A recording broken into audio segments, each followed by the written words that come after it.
the 6'1" guard from Baton Rouge, number 33, Seimone Augustus.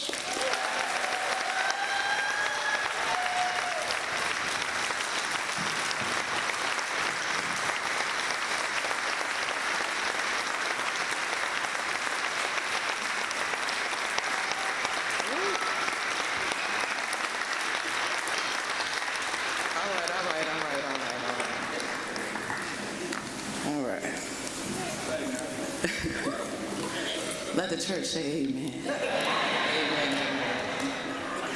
I've always wanted to say that at the podium. If you're from the South, you've been in some church. Today is a day of celebration, celebrating the pursuit of greatness. I know that's right. That started, long ago. As many of you know from Baton Rouge, I was that girl that played that ball. Everybody saw me with my father, traveling around Baton Rouge. And like the video said, I remember the first day that I knew basketball was my thing. I came home and I told my dad, and he said, "Really, basketball is your thing?" I said, "Yeah." And he was like, "All right, you want to be good or you want to be great?" And I looked at him and I said, "What? I want to be great." And he said, "You know what, we got some work to do." And so we started training, and it started in the backyard at our house on a makeshift goal that he came up with. And then we went to the front yard of our house where we had a gravel court in which the crossover was formed, because if you ever dribbled on a gravel court, you gotta have some handle. From there we went to many Breck facilities, and Breck, I'm giving you a huge shout out here. But we went to Gushong Center, 48th Street Park, North Street Park, City Park. I mean, you name it, we were there. And it's one thing that I know for sure is that if we all got $1 for every time you've said this or you've heard this, we will be rich. And that's Seymour's crazy.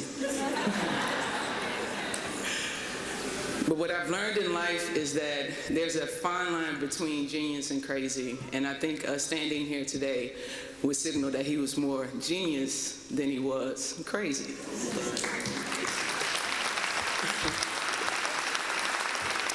But don't get it twisted. He titter-tattered that line quite often. And so that's when Mama Bear would come in.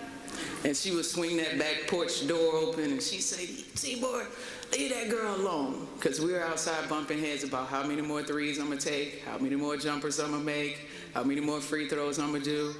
And I would come inside. She'd say, "Come inside," and I would come inside, smelling like outside, musty. And she'll say, "Get ready for dinner." I'm like, "Ma, you made me mad, though." And she was like, "I know, baby girl." That was the nurturer. That was the caring in my mother. But the protector side got her kicked out of many gyms here in Baton Rouge. Quite a few, maybe 4 or 5. How many, Mama? Look, you ain't got no words now. But she was defending her baby, who played basketball with mostly boys at the time. And it wasn't, too many people weren't fond of a little girl beating up on little boys on the basketball court. And so she had to do what was right and make sure that I was okay. And for that, Mom, thank you.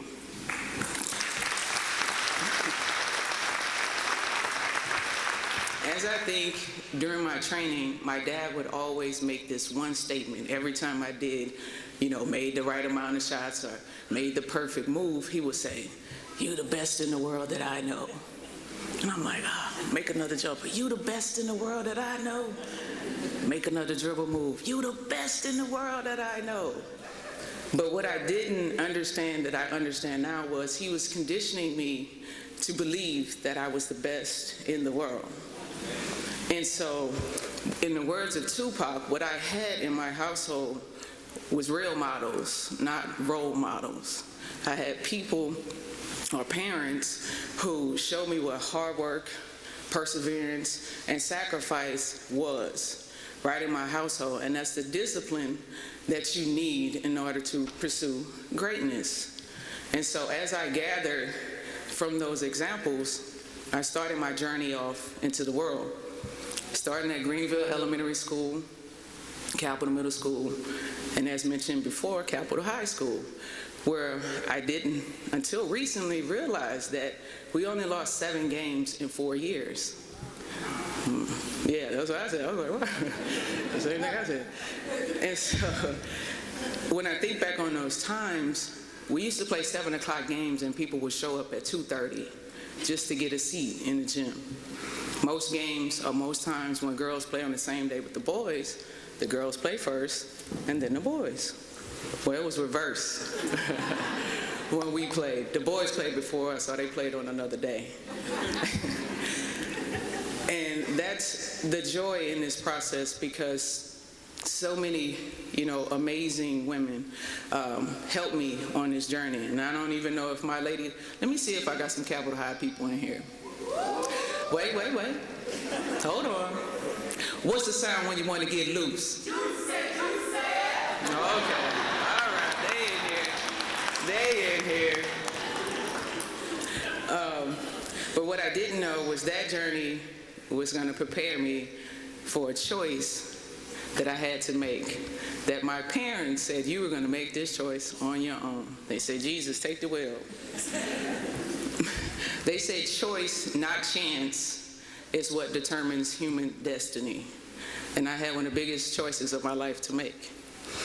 Whether I would go to the University of Tennessee with legendary Coach Pat Summitt, Hall of Fame players, and the historical program that we all know and love, or little old LSU. There wasn't a place in town that I couldn't go and I wouldn't hear, Tennessee, LSU, Tennessee. I couldn't drive my car, put your window down, LSU. But reflecting back, I think some people think that that decision was made that day, maybe that week, that month, that year. But now when I think about it, that decision was made long ago. When as a little girl, I used to attend the LSU women's basketball games. Back when they had the black curtain. Yeah, like, It wasn't as much fanfare back then. But what I can remember is, coaches always say this. They say, you never know who's watching. And I know the ladies back then didn't know that I was watching, nor did I know that I would become who I would become today. But what I got a chance to watch was these ladies, Cornelia Gayton, Elaine Powell, Natasha Darcy, I mean, you name it. If you've been around, you know the history of LSU women's basketball. And I saw girls, young women, that were working hard, they were working together, and they were playing to win. And something about that just resonated with me. And so I would watch them compete against some of the best teams in the nation. I'm talking about Tennessee with the Three Meeks, and Vanderbilt with Chantel Anderson, and Georgia with the Miller twins and Deanna Nolan. Like, the SEC is full of great talent. As I got to see those generational players and the times change, and it came closer to my generation of players that I played with or against at some point in time, like Tamika Johnson, Ronika and Donika Hodges, Detrina White, I mean, you name it. I now got to see players not just competing with those teams, but beating those teams.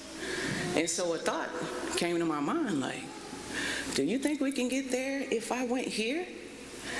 And I remember one day going to the store, and the guy, LSU, Tennessee, he said, you think you good enough to go and do something at LSU? And I said, oh, excuse me. I said, well, I know I'm good enough. But if I fail, at least I tried. And so I made my choice. And so then the only thing my parents asked me to do in the whole recruiting process was to call the other coach and let them know. So I had to call Coach Summitt. And I called. I was hoping she wouldn't answer. She answered.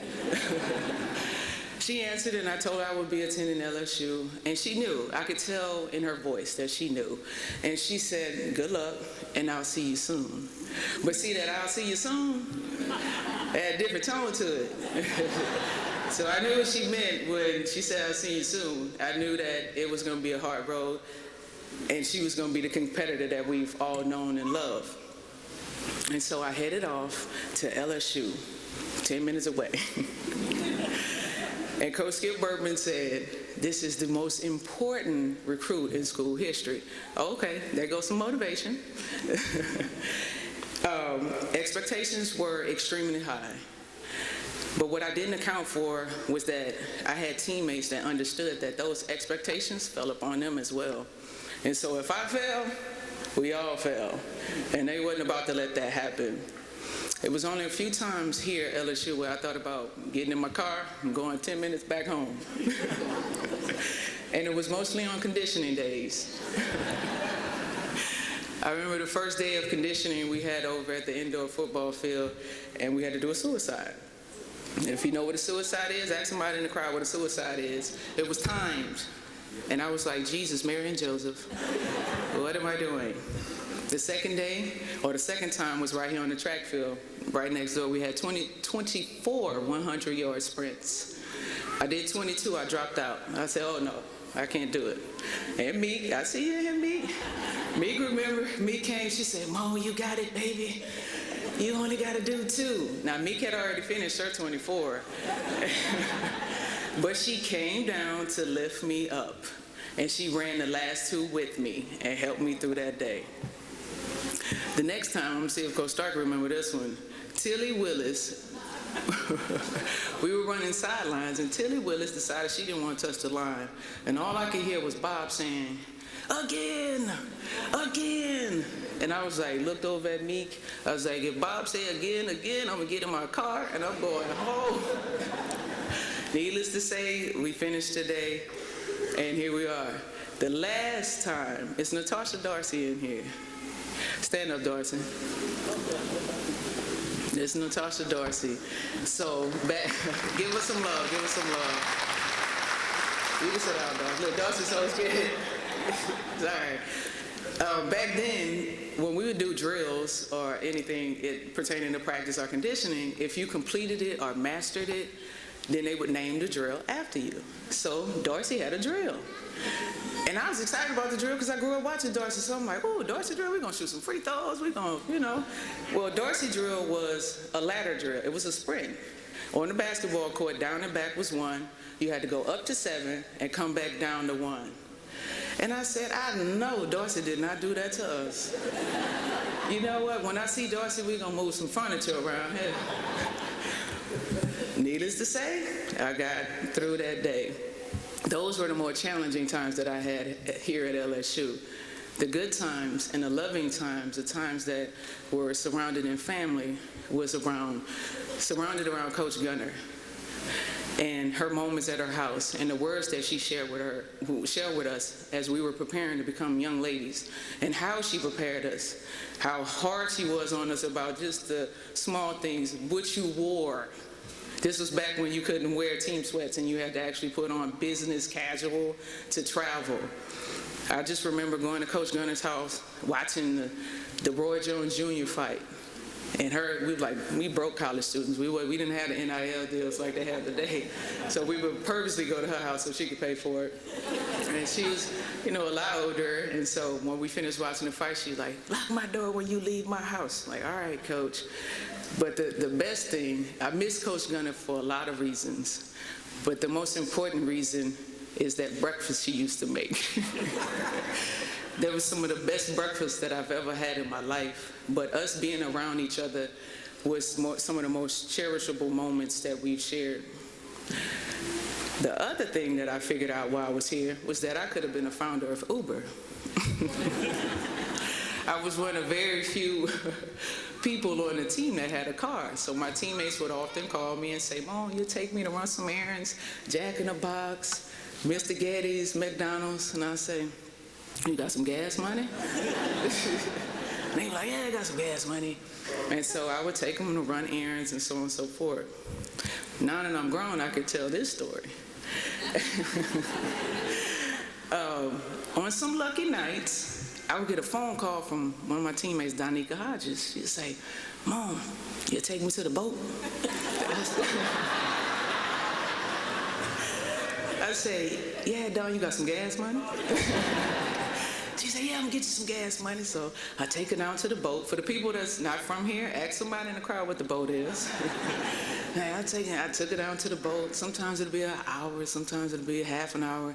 She'll call me, ooh, I licked them good at the boat, baby, come get me. I go get her, and we would go back to her apartment, me and her and another teammate. And what would happen is when Dawn hit good at the boat, she would have Waffle House night. So Dawn would make chicken and waffles, and we'll have music playing, and I'll be in there. And so when Dawn bring the food out, she serve us, I'll eat. And our thing was, whenever we ate at Dawn's house, she would say, is the food good? Or is it so good? And we'll be in the house and I'm eating, I'm like, Dawn, it's so good. Those were the moments that I will always cherish, always remember, because it brought everything together. It brought the experience together. And the fans, there's no fans like no other. We would often sing Do What You Want by Rebirth Brass Band. That was like our theme song before we ran out on the court. And the one thing that we knew for sure was that some purple and gold was going to be flying in the arenas. And the one thing that I've just learned as of recently is that opposing teams used to prey on our fans because they knew you were going to come in and bring the Mardi Gras. They knew you was going to bring the bowls and the beads and the candy. And so they said they would wait to see who had the best beads and try to make some conversation with y'all to try to barter and trade for those beads. Mr. Stan, is Mr. Stan in here? Where you at, Mr. Stan? Hey, you see that hat? Stan, keep standing, Mr. Stan. That is the most famous hat in LSU women's basketball history. And when I tell you they're coming for you, Mr. Stan, they want that hat.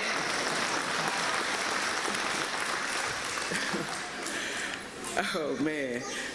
The other thing, our fans had the psychological warfare. It was one year, I don't know who came up with the voodoo dolls.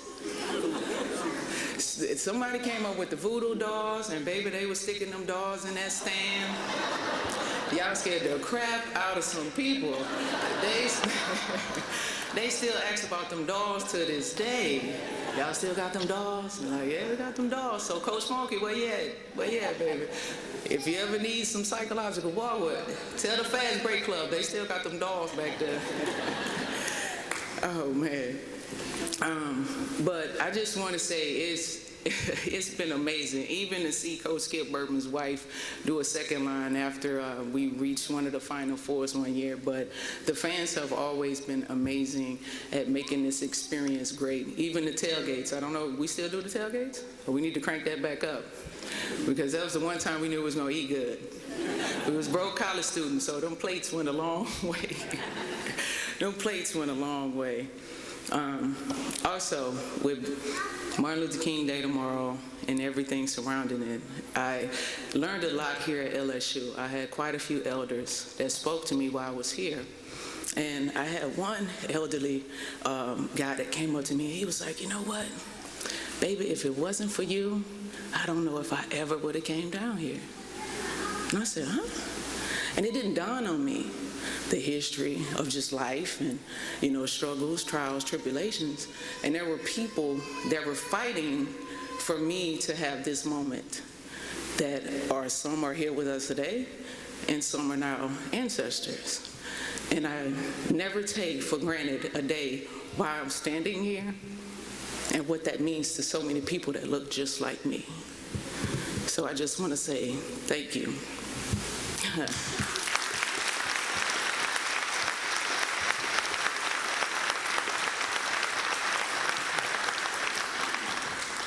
As a woman, we're often overlooked, underpaid, overworked, but yet we still go on to do and accomplish amazing things within our career paths, within our lives, even when we go unnoticed. And so I stand here today as a representation of all the women who have felt unnoticed. And it took a woman like Coach Smokey to help me become noticed, to use her voice, her power, her platform to shine a light on accolades that was done so long ago. But women often lift each other up and empower each other because we have to.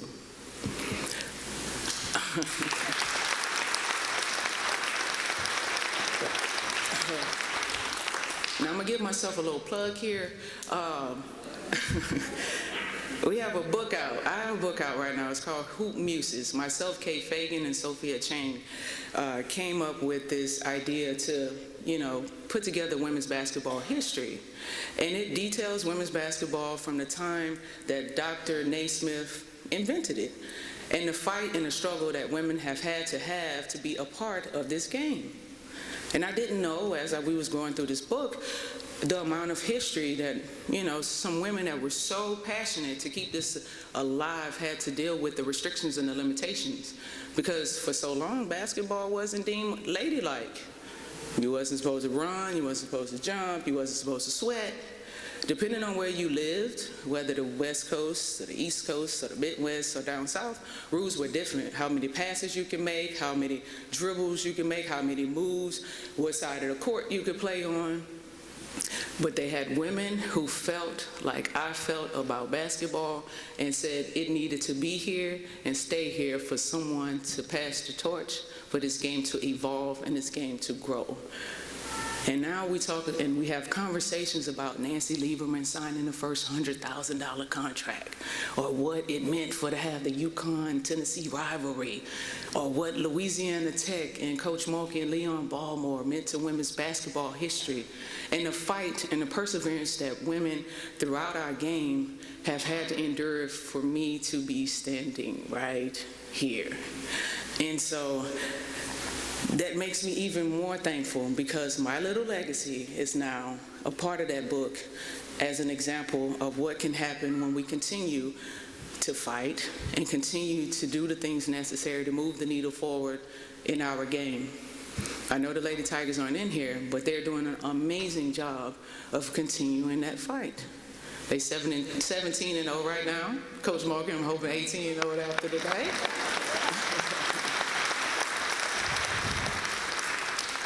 But we all have a responsibility as people just to continue to grow, continue to evolve, and continue to get better. And that's what pursuing greatness is. I want to say thank you to the board and everyone that voted to make this possible for me. I want to say thank you to everyone that wrote emails or whatever form of communication that had to go into influencing the board to make this possible. Most times you don't hear the kind words or the emails and stuff that was brought to our attention until after you're gone.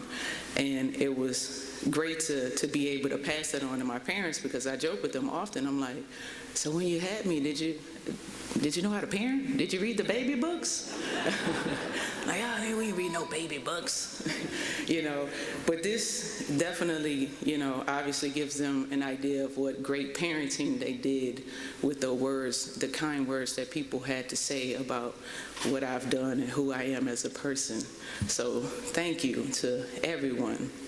Thank you to everyone for being here. I know people travel long, far, wide, everywhere to get here, and I really do appreciate that. Coach Mulkey,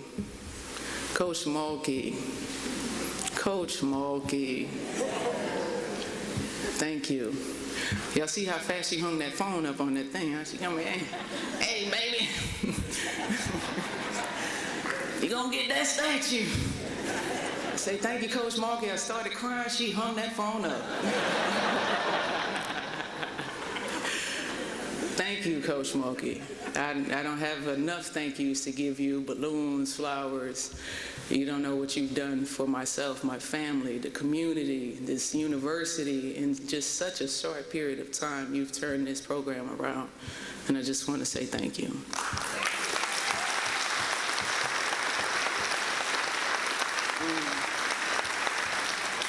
Look, I know I can't stand here all day, and they're going to have people texting me like, you ain't tell me thank you. Look, seriously, me, thank you. But before I get down from the stage, I just have to say, I hope I'm able to get some parking now, because, right here by the Tiger Cage, it's pretty hard to get through that gate. Yeah. Look, everybody like, oh, they don't play around here about some parking, so. But Miss Dee Dee, Ronika and Donika Hodges' mama, every time I see her, she'd be like, "Hey, Seimone, baby, I need you to get your name in them lights." And I say, "Yeah, Miss Dee Dee, I'm gonna get my name in them lights one day, Miss Dee Dee." Well, Miss Dee Dee, I got my name in them lights.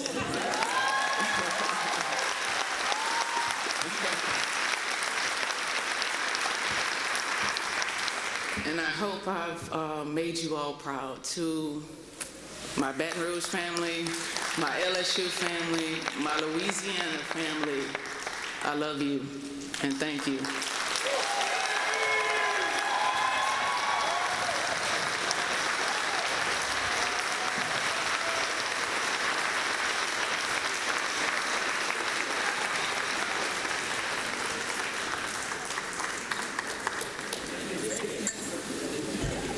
There you go. That's your souvenir.